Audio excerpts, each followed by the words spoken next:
அன்பார்ந்த பெரியோர்களே,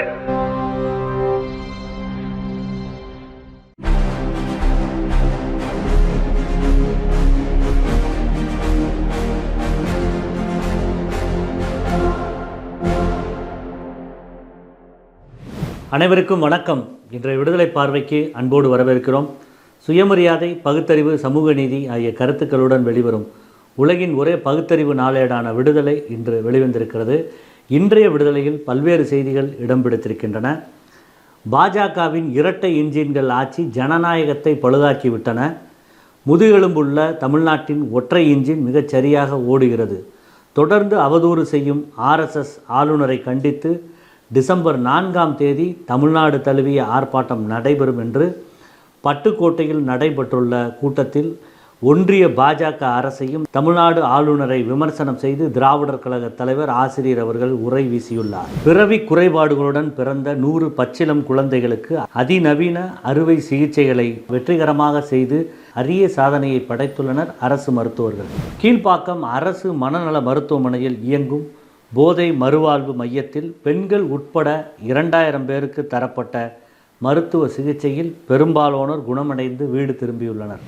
6 நாட்களில் நிறைவேற்றப்பட்டது. இதுபோல் வேறு எந்த சட்டமாவது இவ்வளவு குறுகிய காலத்தில் நிறைவேற்றப்பட்டதுண்டா என்பது குறித்து தான் இன்றைக்கு விடுதலை தலையங்கம் பேசியிருக்கிறது. யாரை ஏமாற்ற இந்த EWS கோட்பாடு? இந்தியாவின் மருத்துவ கல்வியில் ஏழை உயர் ஜாதியினருக்கு 10% இடஒதுக்கீடு வழங்கப்படுகிறது. இது ஆண்டு வருமானம் 8 லட்சத்திற்கும் குறைவான குடும்பங்களுக்கு மட்டும்தானாம். குறிப்பாக மாத ஊதியம் 66,666 பெறும் பொருளாதாரத்தில் பின்தங்கியவர்கள் உயர்ஜாதி ஏழைகளாம். போலி EWS சான்றிதழ் பெற்று மருத்துவ மாணவர்கள் தனியார் கல்லூரிகளின் மேனேஜ்மெண்ட் கோட்டா அல்லது NRI கோட்டா இடங்களை பெற்று ஆண்டிற்கு 25 லட்சம் முதல் ரூபாய் 1 கோடி மற்றும் 1.25 கோடி வரை உயர்கட்டணம் செலுத்தி இருப்பதாக அதிர்ச்சி தகவல்கள் வெளியாகியிருக்கிறது. இது EWS கோட்டாவின் தவறான பயன்பாட்டை அப்பட்டமாக சுட்டிக்காட்டுகிறது. இந்த விவகாரம் நீட் கவுன்சிலிங் தேர்வுகளுக்கு பிறகு வெளிவந்துள்ளது. உயர் ஜாதியில் உள்ள ஏழைகளுக்கு ஆண்டொன்றுக்கு 8 லட்சத்திற்கு குறைவானவர்களுக்கு என்று நிர்ணயிப்பதில் பெரும்பாலும் பயன் அடைபவர்கள் பார்ப்பனர்களே. ஆண்டு வருமானம் 8 லட்சம் வரை பெறும் குடும்பங்கள் மட்டுமே EWS சான்றிதழ் பெறலாம். ஆனால் 1 கோடி செலுத்தும் திறன் உள்ளவர்கள் எப்படி இந்த சான்றிதழை பெற்று வருகின்றனர்? இதை பற்றி நியாயமாக விசாரணை நடத்தப்பட வேண்டும். உயர்ஜாதி ஏழைகளுக்கு EWS 10 விழுக்காடு இடஒதுக்கீடு என்று ஒன்றிய BJP அரசால் அவசரமாக சட்ட மசோதா நிறைவேற்றப்பட்டது. மக்களவையில் 2019ஆம் ஆண்டு ஜனவரி 6ஆம் தேதியும் மாநிலங்களவையில் அடுத்த நாளே நிறைவேற்றப்பட்டது. குடியரசுத் தலைவர் ராம்நாத் கோவிந்த் ஜனவரி 12ஆம் தேதி அதற்கு ஒப்புதல் அளித்தார். அதாவது 6 நாட்களில் நிறைவேற்றப்பட்டது. இதுபோல் வேறு எந்த சட்டமாவது இவ்வளவு குறுகிய காலத்தில் நிறைவேற்றப்பட்டதுண்டா? உயர் ஜாதியினர்களுக்கானது என்றால் அவ்வளவு அவசரமா? RSSின் தலைமை இடமான நாக்பூரில் இதற்கான சான்றிதழ்கள் இலகுவாக கிடைக்கின்றன. பொருளாதாரத்தில் வலிமையானவர்களே இதனை விலை கொடுத்து வாங்க முடியும் என்பதே உண்மை நிலை. ஏனென்று சொன்னால் இவர்கள் சொல்லும் EWS 8 லட்சம் ரூபாய் ஆண்டு வருமானம் என்று சொன்னால் ஒரு ஆண்டிற்கு 8 லட்சம் என்றால் இவர்கள் செலுத்தும் இந்த மேனேஜ்மெண்ட் கோட்டா அல்லது NRI கோட்டாவிற்கான தொகையானது 25 லட்சம் முதல் 1 கோடி 1.25 கோடி என்றால் இவர்கள் எத்தனை ஆண்டுகள் இதனை சம்பாதித்திருக்க வேண்டும் என்றால் இது சாத்தியமாகுமா என்பதைத்தான் இன்றைக்கு விடுதலை தலையங்கம் கேட்டிருக்கிறது. ஏனென்று சொன்னால் இதற்கு ஆதாரபூர்வமாக கர்நாடகாவில் உள்ள பெலகாவி ஜவஹர்லால் நேரு மருத்துவக் கல்லூரியில் டெர்மட்டாலஜி எனும் NRI படிப்பிற்கு ஆண்டிற்கு 1 கோடிக்கு மேல் கட்டணம் வசூலிக்கப்பட்டிருக்கிறது. இதே போன்று மைசூரில் உள்ள ராஜராஜேஸ்வரி மருத்துவக் கல்லூரியில் ரேடியாலஜி என்ற படிப்பிற்கு NRI இடத்திற்கு மொத்தம் 2 கோடியே 70 லட்சம் ரூபாய் வசூலிக்கப்பட்டிருக்கிறது. இடஒதுக்கீடு என்பது பொருளாதார அளவுகோல் என்பதே சட்டப்படி தவறானது. அதிலும் அதிக வருமானம் பெறுவதை குறைந்தபட்ச வரம்பாக காட்டுவது அசல் மோசடியாகும். பலமுறை உயர்நீதிமன்றங்களும் உச்சநீதிமன்றத்திலும் நிராகரிக்கப்பட்ட பொருளாதார அளவுகோலை இடபிள்யூஎஸ் என்ற மோசடி முறையில் இச்சட்டத்தை கொண்டு வந்து உயர் ஜாதி ஏழைகள், குறிப்பாக பார்ப்பனர்கள் பயன்பெறும் வகையில் செயல்படுத்துகிறது. அதிலும் சான்றிதழ்களை விலை கொடுத்து வாங்க முடிகிறது என்றால் இந்த அயோக்கியத்தனத்தை என்னவென்று சொல்வது? ஒடுக்கப்பட்ட மக்கள் மத்தியில் விழிப்புணர்வு தேவை என்று இன்றைய விடுதலை தலையங்கம் முடித்திருக்கிறது. நாடாளுமன்ற குளிர்கால கூட்டத்தொடரில் 10 முக்கிய மசோதாக்கள் தாக்கல் செய்ய இருப்பதாக தகவல் வெளியாகியிருக்கிறது. குறிப்பாக வாக்காளர் பட்டியல் சிறப்பு தீவிர திருத்தம், வந்தே மாதரம் பாடல் ஆகியவை குறித்து விவாதிக்கப்படும் என எதிர்பார்க்கப்படுகிறது. நகைச்சுவையில் புரட்சி செய்த நாகரிக கோமாளி என்எஸ்கே என்று அழைக்கப்படும் என்எஸ் கிருஷ்ணன் அவர்களின் பிறந்த நாள் இன்று. என்எஸ்கேவின் கலையுலக தொண்டின் அடித்தளமாக விளங்கியது தந்தை பெரியாரின் பகுத்தறிவு கொள்கையும் சுயமரியாதை இயக்கத்தின் சித்தாந்தங்களுமே ஆகும். தந்தை பெரியாரின் சீர்திருத்த கருத்துக்களால் ஆழ்ந்து ஈர்க்கப்பட்டவர் கலைவாணர். அவற்றை மக்கள் எளிதில் உள்வாங்கிக் கொள்ளும் வகையில் நகைச்சுவை தேனில் குழைத்து வழங்கினார். அவர் நடித்த ஒவ்வொரு நகைச்சுவை காட்சியிலும் பாடல்களிலும் மூடநம்பிக்கை ஒழிப்பு, ஜாதி மறுப்பு, தீண்டாமை ஒழிப்பு மற்றும் பெண் விடுதலை போன்ற பெரியாரின் சீர்திருத்த கருத்துக்கள் ஆழமாக பதியப்பட்டிருக்கின்றன. போலி சாமியார்கள், பூசாரிகள் மற்றும் கபட நாடகங்கள் ஆடும் வேடதாரிகளை தனது நகைச்சுவை காட்சிகள் மூலமாக கடுமையாக விமர்சித்துள்ளார். டாக்டர் சாவித்திரி திரைப்படத்தில் ஒரு பாட்டு உண்டு.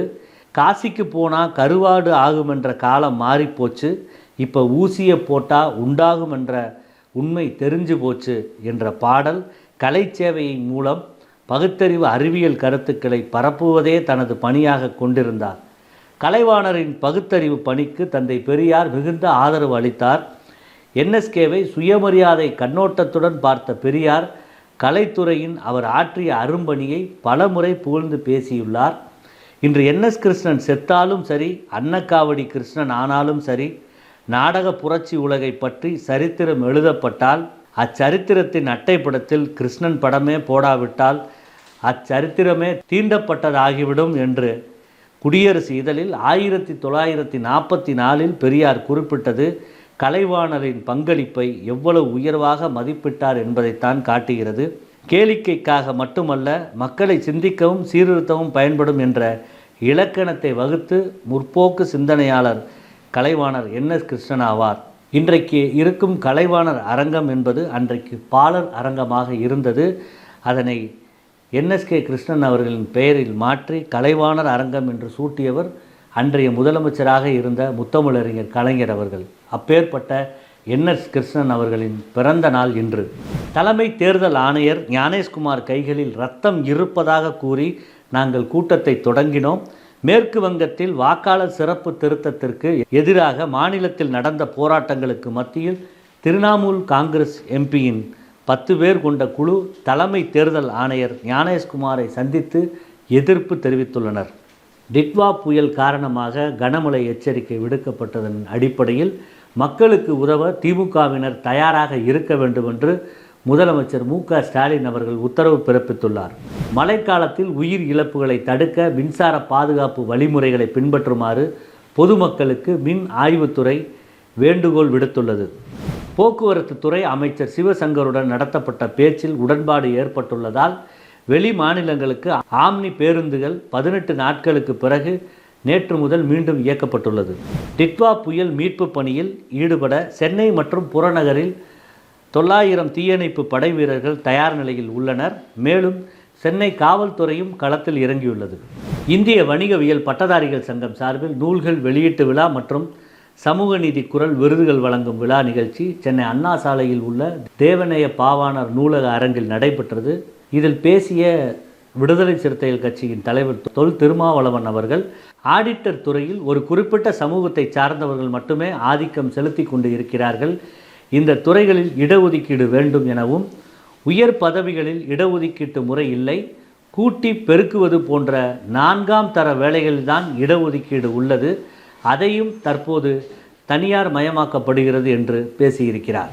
வரும் டிசம்பர் 2ஆம் தேதியன்று திராவிடர் கழக தலைவர், தமிழர் தலைவர் ஆசிரியர் கி. வீரமணி அவர்களின் 93ஆம் ஆண்டு பிறந்த நாளும் சுயமரியாதை நாள் விழாவும் கொண்டாடப்பட இருக்கிறது. இதனை ஒட்டி டிசம்பர் 1ஆம் தேதியன்று தந்தை பெரியாருக்கு பின் தொடரும் லட்சிய பயணத்தின் மைல் கற்கள் என்ற தலைப்பில் கருத்தரங்கம் நடைபெற இருக்கிறது.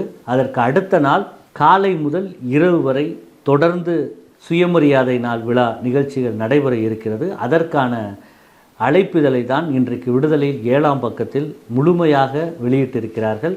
அதனை முழுமையாக தோழர்களும் பொறுப்பாளர்களும் உணர்வாளர்களும் வாசகர்களும் படிக்குமாறு கேட்டுக்கொள்கிறோம். இது போன்ற காணொளிகளை பார்த்திடவும் ஆசிரியரின் பேட்டிகள், பொதுக்கூட்ட உரைகள், குழந்தைகளுக்கான காணொளிகள், பகுத்தறிவு திரைப்படம், ஆவணப்படம், குறும்படம் இவற்றை பார்த்திட பெரியார் விஷன் OTTயை தரவிறக்கம் செய்து சப்ஸ்கிரைப் செய்யுமாறு கேட்டுக்கொள்கிறோம். நன்றி, வணக்கம்.